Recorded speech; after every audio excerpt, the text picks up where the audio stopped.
जय हिंद फ्रेंड्स।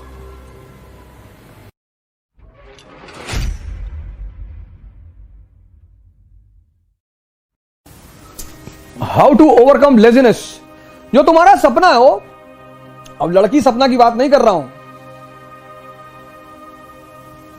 तुम्हें लेजीनेस है इसका मतलब तुम्हारे पास कोई बड़ा सपना नहीं है। तो तुम्हारा मन कहता है पढ़े रहो, पढ़ाई से अच्छा घरे रहो, खटिया के ऊपर पड़े रहो। जिनके पास सपना है ना वो सो ही नहीं सकते। 4 बजे सुबह क्लास लेते हैं, सौरभ कांबले से पूछ लो, 4 o'clock in the morning, 4 AM to 7 AM। तो इसका मतलब जो तुम कह रहे हो ना लेजीनेस को ओवरकम कैसे करें, ये क्वेश्चन बता रहा है कि तुम्हारा सपना दमदार नहीं है। सपने और लड़की में अगर दम होगा तो आदमी को हिला देगी। सपने को मजबूत करो, ध्यान करो। Once you get connected with the eternal energy, मेरे पास कॉन्फिडेंस, बुद्ध का कॉन्फिडेंस देखो, अंगुली माल को पकड़ रहा है। कहां से आ रहा है? Connectivity. You are standing with the prime minister of India, will you be afraid of SHO, sub inspector, SSP, DM? No. ध्यान will connect you with your internal source of energy inside and the confidence will come. That is why my core emphasis in every class is to promote meditation. अब thought तुम्हारे मन में आया IAS नहीं बने तो, अब तुम्हारा मन कमजोर है तो उसने कहा नहीं बने तो भीख मांगेंगे, पापा भगा देंगे। अगर तुम्हारा मन मजबूत होगा तो वहीं दूसरा थॉट आएगा कि अबे नहीं बने तो मेंबर ऑफ पार्लियामेंट का चुनाव लड़ेंगे। लेकिन तुम कमजोर हो गए अंदर से, सोचना ही तो है। It's simply a thought process. IAS नहीं बने तो एक कमजोर मन सोचेगा कि भीख मांगने लगेंगे, मजबूत मन सोचेगा मेंबर ऑफ पार्लियामेंट का इलेक्शन लड़ेंगे। कॉन्फिडेंस बना रहेगा। पढ़ो बेटा, खूब मस्ती से पढ़ो, हंस हंस के पढ़ो, गा गा के पढ़ो, नाच नाच के पढ़ो। तुम पढ़ाई को इतना रिवर्स वे में लेते हो। Education is to learn, learn to understand, understand to rule. Simple बेटा। तुम एग्जामिनेशन बीच में डाल देते हो कि स्टडी टू गिव एग्जाम, वो गलत कॉन्सेप्ट है बेटा। समझदार बन जाओगे, राजा बन जाओगे, चाहे बिजनेस की फील्ड में चाहे किसी भी फील्ड में।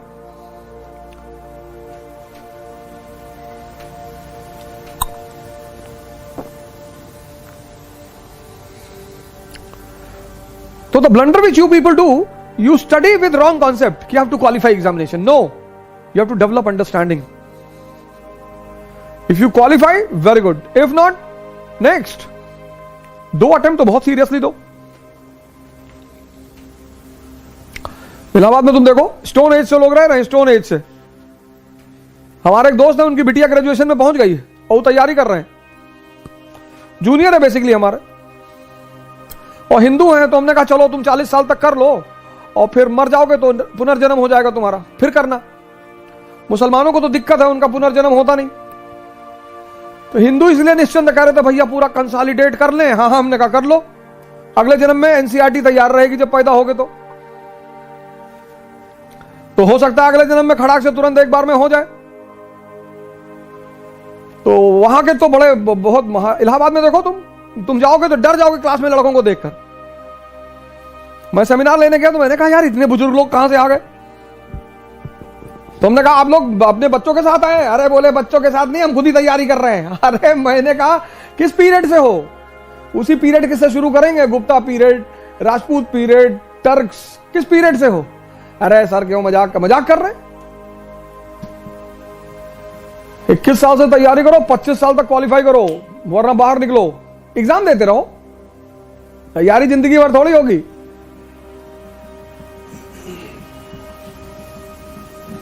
हर चीज को सेट किया गया है साइंटिफिकली। तो शादी हुई तो हनीमून हुआ कि समझ लो एक दूसरे को, जिंदगी साथ में काटनी है। अपनी क्वालिटीज, अपनी पॉजिटिविटीज एक दूसरे से शेयर कर लो, बता दो कि भैया हम गांजा पीते हैं, इतना जान लो, तो सामने वाले को दुख ना हो।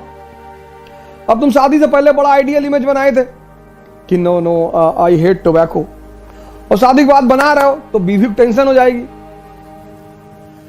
फिर जिंदगी भर थोड़ी हनीमून कहते हैं कि नहीं नहीं 24 साल में हनीमून जाना ना। Honeymoon is basically that 2 people have married each other, so they should sit for 10 days, 15 days properly, और they should share about themselves कि मुझे ये अच्छा लगता है, मुझे बुरा लगता है, ये है मेरी फिलॉसफी, ये है। उससे साथ रहने में बड़ी आसानी होती है। ऐसे तैयारी भी कम से कम 10 महीने की होती, ज्यादा से ज्यादा 15 महीने की होती। फिर the first attempt should be very serious attempt, वहां कुछ दूसरा काम नहीं करना है। The society will come to distract you, society will come. ये तुम्हारे पापा का बीपी बहुत हाई रहता है, और पापा का बीपी हाई रहता है लेकिन मरोगे तुम ही, तुम टेंशन ना लो। ये सोसाइटी तुम्हें डिस्ट्रैक्ट करेगी। यार तुम्हारी 2 बहनें, उनकी शादी करनी हो जाएगी, तुम क्या टेंशन ले रहे हो? तुम्हारा घर लूटेंगे, और तुम्हारा घर लूट के बेच के उसी से शादी करवाएंगे घर वाले, लड़कियों की, अपने घर की। ये तुम्हें इनडायरेक्टली टेंशन दे रहे हैं समाज, इसी से तुम्हें बचना है। कुछ 99% लोग दुनिया में डायरेक्टली तुमसे कभी नहीं कहेंगे कि डोंट बी एम्बिशियस, इनडायरेक्टली कहेंगे कि 10 लाख लड़के एग्जाम देते हैं और सिर्फ 1000 लोग का होता है, तो 1000 का होता है ना,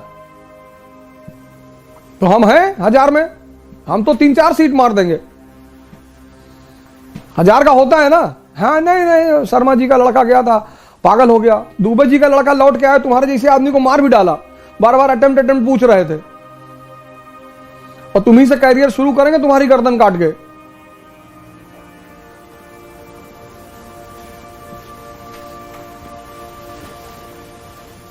आखिर हम क्यों जाते हैं अपने शहर को छोड़कर किसी दूसरे शहर में? आखिर ऐसी क्या मजबूरी होती है कि हमें अपना होम टाउन छोड़ना पड़ता है?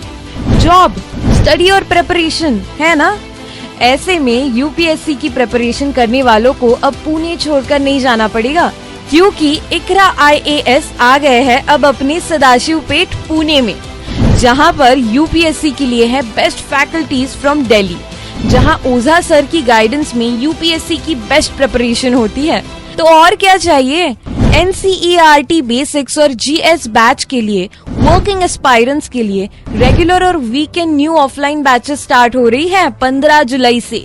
अगर आप इकरा IAS का फ्री डेमो लेना चाहते हैं तो कॉल कर सकते हैं 9823256625 पर, या विजिट कर सकते हैं www.iqrais.com पर। एक बार फुल एड्रेस बता देती हूँ। इकरा IAS about notebook hub, Tilak road, Sadashiv pet, Pune.